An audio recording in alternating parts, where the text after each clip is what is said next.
क्रियान्वित होने की आवश्यकता है। वित्त मंत्री ने नई दिल्ली में विकसित भारत के लिए एआई की रूपरेखा और फ्रंटियर टेक रिपोजिटरी पर नीति आयोग की रिपोर्ट जारी करते हुए ये बात कही। उन्होंने कहा कि लोगों को इसके प्रति जागरूक होना चाहिए, लेकिन नैतिकता से पीछे नहीं हटना चाहिए।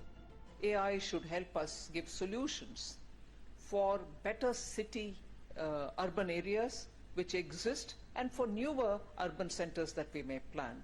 I think we need to have a greater understanding that AI probably is capable of giving us in situ solutions without having to remove people from where they are, but keep them there, but give them the solutions which has been waiting for decades.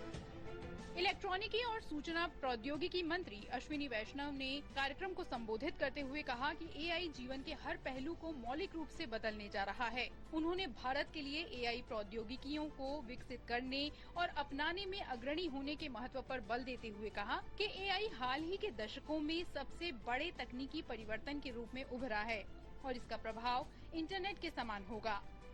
Telecom technology, semiconductors, electric vehicles, biotech, some of the most complex engines, quantum, rare earth, and a few more.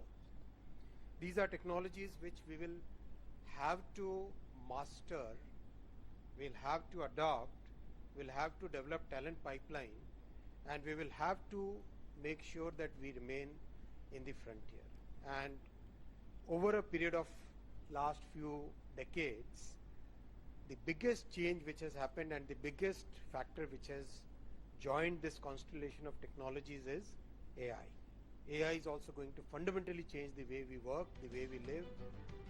नई दिल्ली के NDMC convention centre में आयोजित कार्यक्रम में नीति आयोग और नीति frontier tech hub ने एक विस्तृत रिपोर्ट जारी कर एआई को भारत की अर्थव्यवस्था के लिए निर्णायक साधन बताया।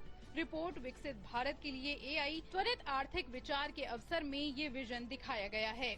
रिपोर्ट के अनुसार एआई अपनाने और रिसर्च व डेवलपमेंट में बदलाव के जरिए भारत 2035 तक अनुमानित $6.6 ट्रिलियन के जीडीपी को बढ़ाकर $8.3 ट्रिलियन तक पहुंचा सकता है। Bureau report, DD news.